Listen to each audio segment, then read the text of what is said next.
Welcome to the world's first straight talk Solarcast. This is your go-to podcast for answers about solar. Brought to you by Solar Harmonics in Northern California, who invite their customers to own their energy by purchasing a solar panel system for their home, business, or farm. Each episode, we discuss questions facing people making the decision to go solar. The solutions to your questions are given to you straight by one of the leading experts in the solar industry, Jamie Duran, president of Solar Harmonics. Feel free to search our library for answers to questions that you're facing when considering solar. And now, here's Adam Duran, our host with the questions, and Jamie Duran, our solar expert with Straight Talk Solarcast. Hello, Jamie. Hello, Adam. How's everything in the land of solar this week? Well, let's see. I just checked the temperature, and it's the hottest day of the year here in Brentwood. Okay. So it's 107 outside. So I am very thankful to be doing this podcast inside. Me too. Yes. It's a crazy time of year, but not unexpected. And this time of year, the electricity rates in California are 64 cents a kilowatt hour. And if you're a business, it could be even higher because then you're in peak demand. But it's a good time to not be running an air conditioner, not be running a lot of electronics. But we're here for the podcast. Yeah, what are you supposed to do? I got to work, man. Well, it's a crazy time because this is when people are using the most electricity. Right. And during the middle of the day and into the evening. Mm-hmm. And so there's all these cooling centers that are set up and all these things that to mitigate that, except, the one real solution that makes the most sense, that has the least amount of strain on the grid, is solar power. And so if everyone had solar, then there wouldn't be a huge drain on the grid right now to supply as much power.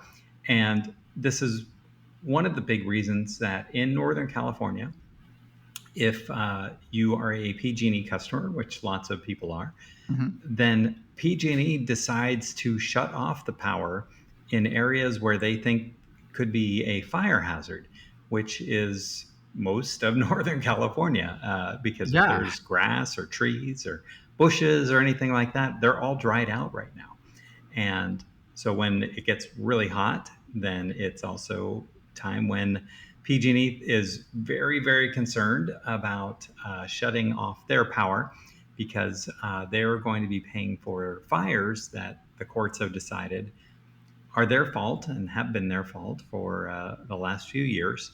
And they don't want to pay for any more new ones. So rather than, encouraging people to trim back the trees from the power lines, or, they're doing a big effort to put power lines underground, but that has its own set of issues. And so now the solution is to just shut off power when it's 106 degrees outside. And it doesn't take long for people who, maybe rely on medical devices, or if they have they want to run air conditioning, or they're working during the day, or, any number of reasons why anyone would use power. Yeah. PG&E shuts off the power for these folks. So wanted to talk about the potential solutions for that and get your feedback and opinion. I'm ready. Okay. I got plenty of opinions about this one. Oh, boy. Okay. Well, what is your first opinion? Well, when you say they turn off the power for people who are medically dependent upon power, it seems like a massive liability issue. So are those people like mandated to have some kind of backup power, something? I mean, I guess it would behoove myself if I'm on a ventilator to have that talk with my caregiver to say, hey, make sure I got a battery next to my bed or something. I don't know. Sure. And I'm sure that does happen a lot. But a lot of older people really just can't be in the heat. And so really they need to be in air conditioning. And so it's really difficult when there's no air conditioning. And, it can be, I wouldn't say, well, I'm sure it is deadly to quite a few people.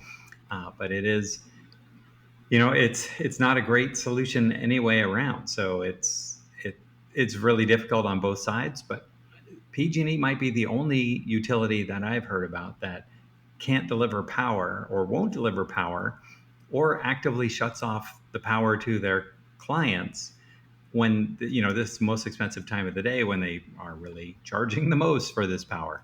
And so a lot of people that we talk to have to have power during the day. And so they're asking, what can we do? And so, of course, solar with backup batteries, everyone thinks, oh, great solution. That's what we need to do. And you would think so. It's just air conditioning is a major appliance that pulls a lot of power on the startup of it and during the operation. But the startup has this huge spike that's right in the middle, or I'm sorry, right at the start. And then it drops down. And so then that allows power to be delivered. But if it was always at this peak, let's just say it's 13 amps, then it's really difficult for a solar panel battery system to deliver that startup. So then there's devices that can be added to the air conditioning, and they're called sure starts. And what they do is they reduce the voltage on the air conditioner, so it's not pulling as many volts or amps. Sorry, not 100% on it, but it is really helpful because it reduces the amount of power that the air conditioner is pulling straight away. And so it can run from the battery because the battery can't deliver, 10 amps of power right away. It's like trying to pull, I've used the analogy, pulling water out or draining water out of a swimming pool with a garden hose. It's just, you want to get that water out as much as quickly as you can, but it's limited by the garden hose. So same kind of philosophy. Okay. And so it just can't deliver that much power that quickly. So far, so good? Yeah. Got it. And so air conditioning and battery power, not a great match. It is possible. Tesla Powerwall 3s have exceeded that starting time, the starting voltage, and which is great, except when you're pulling that much power, it runs the batteries out really quick. And so, 13 and a half kilowatt hours on a Tesla Powerwall, that can go in 1 to 2 hours. And so that's not it's nice. So then do you have multiple Powerwalls? And that is a potential solution. Wow. But they're costly.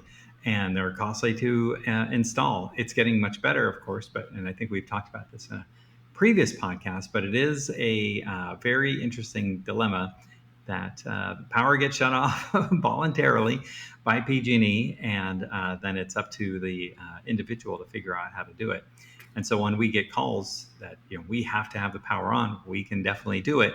It's just going to be a very expensive endeavor, and it's also going to be, really a long time. So it takes quite a while to get the permits and then PG&E on board with approving the batteries too. And then if we're adding more solar, then that moves them to the net energy metering 3.0, which creates a whole nother list of issues and problems.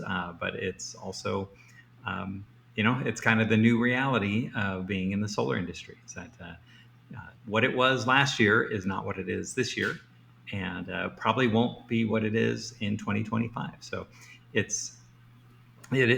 the same time, we do have plenty of people. I just had a client message me over the weekend saying the power in his neighborhood was shut off.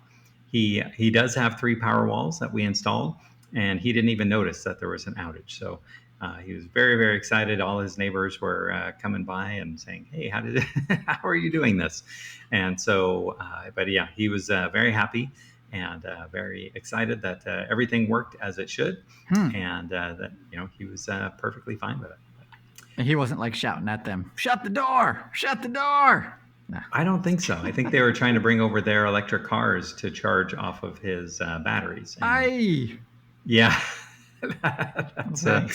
That's a problem because we haven't even talked about what's the impact on charging. If there's power shutdowns and you rely on electricity for your electric vehicle, then what do you do? If you're not, most people charge at night, so it's not as big of a problem. But a lot of the shutdowns are happening from 12 a.m. to 3 p.m. the next day. And a lot of people who do rely on their electric vehicles for their charging, it's the same issue, is that we're trying to pull so much power out of the batteries, it just can't deliver. And 10 kilowatt hours gets you about how far in your Tesla, Adam?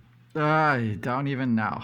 Maybe 20 miles. So it's not going to get someone to work back and forth, but it's another challenge that we are working through in the solar world with these high temperatures, PG&E shutoffs, and we've been dealing with them for quite a few years, and so it's interesting that there's really not a solution other than PG&E kind of pointing back at the customer and saying, "Hey, you just need battery storage, pal." And so, stop using electricity, loser. Don't use electricity. Yeah, wait a second. And this modern convenience of air conditioning that we have. Sorry, we're turning it off and turning off all the power. So it's. Do you have a solution for this? Yeah. Well, I mean, it will be what I just kind of detailed, is that it's not great, but the multiple battery solution is going to be probably what everyone's going to be needing. Wow. And we just had another customer just today, and her true-up bill, she has solar, and her true-up, and it's working. I checked that it's working. And it's not our customer, but kind of our customer. Anyway, so her true-up bill is $8,000, and she has a pretty big system already, and she needs a much bigger system, and she does a lot of nighttime EV charging, and we're recommending 2 power walls for her. And she's not prepared for that kind of expense, but knows that she really doesn't have a choice. She can either, $8,000 this year, and it'll probably be $10,000 or $11,000 next year. And, her roof is not quite maxed out, so we have some opportunities, but it's not going to be as fun for a lot of people as they're starting, as I mentioned last week, is starting to get these really big summer bills that are starting up. And that's, so solar and batteries are probably where we're going to have to go if, you can't deal with 8 to 12 hour shutdowns of the power, and for multiple days. Most people can handle one day, 3, 4, 5 days at a time, which we're in this heat wave, and it's going to be hot for the next, but today is the hottest day, or over 110 out here. So, yippee! But anyway, we do have solutions, and that's solar and batteries. So, cool. All right. Yep. We're gonna wrap it up there. Thank you for taking another few minutes out of your week to learn a little bit more about solar. And if you have a question for Jamie for an upcoming episode, please send us a message through our Facebook page, Straight Talk Solarcast, or you can go to our website and look at listen to a library of our past episodes. Go to solarharmonics.com, click on the podcast link at the top of the page, and you'll be taken to that library. If you have a friend considering going solar, this would be an excellent podcast to recommend to them, because it will save them thousands upon thousands of dollars over the life of their system. Until next time, everyone. See you. That's all for now. Thank you for listening to this episode of Straight Talk Solarcast with solar expert Jamie Duran. Join us each week for more answers to your solar questions. Speaking of questions, got some?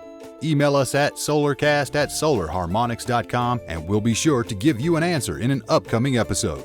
This episode of Straight Talk Solarcast is brought to you by Solar Harmonics, the leading solar energy developer in Northern California, who invite you to own your energy. Visit them on the web at www.solarharmonics.com.